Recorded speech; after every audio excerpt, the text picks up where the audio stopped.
할렐루야. 오늘도 주님과 동행하는 행복한 하루 되시길 축복합니다.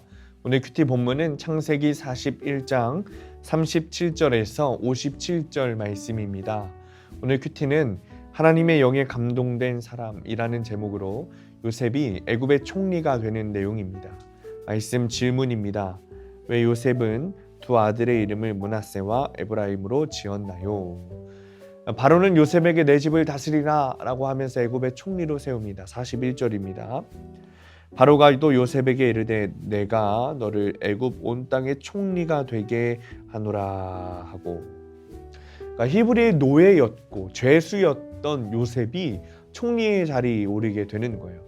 사실 이런 급진적인 신분 상승은 아무리 왕정 시대라고 할지라도 다른 신하들의 반발을 살 수밖에 없습니다. 그런데 다른 신하들도 그것을 모두 좋게 여겼다는 거죠. 그 이유는 바로와 그의 신하들이 그에게서 특별한 명철과 지혜를 보았기 때문에 그렇습니다. 그리고 더 중요한 것은 그것이 하나님의 계획이었기 때문에 그렇습니다. 요셉의 명철과 지혜는 하루아침에 생긴 게 아닙니다. 보디발의 집과 감옥, 바로의 왕궁을 거치는 동안 하나님께서 그를 혹독하게 연단하시면서 주신 거예요. 그러니 힘든 상황에서도 맡은 일에 충성하며 감당한 요셉이 하나님께서 그에게 애굽 온 땅을 다스리는 축복을 받도록 복을 누리게 된 것이죠. 이처럼 하나님의 영이 충만한 사람에게는 온 천하를 다스릴 지혜가 주어집니다. 여러분, 분명 고난 뒤에는 주님이 나를 높여주시는 사건이 있습니다. 그 훈련 뒤에 나를 연단하시고 그것이 충성스럽게 감당하고 인내한다면 주님께서 나에게 주시는 축복이 분명히 있다는 것. 요셉은 30대의 젊은 나이에 총리가 되었지만 자만하거나 교만해지지 않았습니다. 그동안의 삶이 환난을 겪고 고난을 겪으며 영적으로 성숙해졌기 때문에 그렇습니다. 그러니 내가 주님께 충성하고 주의 말씀에 순종하는 것이 마땅하다는 것을 알고 총리가 되어서도 여전히 주님께 순종하는 삶을 사는 겁니다. 이처럼 풍년의 때에도 흉년을 대비하며 사는 것이 참된 성공이고 번성입니다. 인생의 목표를 이루고 계속해서 잘 나가면 삶 속에서 겸손히 절제하고 적용하기가 어렵습니다. 그러면 흉년 같은 고난이 왔을 때 견디기 어려운 거예요. 그래서 우리가 계속해서 말씀을 묵상하고 날마다 말씀대로 회개하며 살아야 하는 겁니다. 계속해서 주님의 은혜와 사랑 없이 살 수 없는 존재라는 것을 매일 깨닫고 살아야 막상 흉년이 와도 힘들지 않는 것입니다. 따라서 풍년의 때나 흉년의 때나 여전한 방식으로 믿음의 공동체에서 말씀을 묵상하고 예배하고 나누는 삶이 진정한 번성입니다.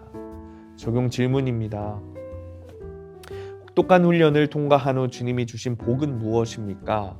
풍년의 때나 흉년의 때나 여전한 방식으로 내가 적용해야 할 일은 무엇입니까? 오늘의 원포인트입니다. 매일매일이 중요합니다. 우리의 삶은 특별한 일이 왔을 때 주님을 찾거나 말씀을 보는 것이 아니라 매일매일 날마다 주님을 찾고 말씀을 보는 것이 중요합니다. 내가 매일 필요할 때 주님을 찾으면 그것이 우리에게 말씀으로 찾아오는 겁니다. 내가 필요할 때만 주님을 찾으면 될 거라고 생각하지만 그렇지 않습니다. 지금 내 상황에서, 특별하지 않은 내 상황에서 그런 모습들이 있어야, 날마다 말씀을 보는 모습들이 있어야 정말 나에게 어떤 상황이 닥쳤을 때 당황하지 않고 주님의 말씀으로 이겨낼 수 있는 거죠. 그러니 오늘도 주님 앞에서 늘 순종하며 말씀으로 내 삶을 해석하고 살아가는 하루 되시기를 간절히 축복합니다. 기도하겠습니다. 주님, 매일매일 날마다라는 삶이 중요하다라는 것이 깨달아집니다.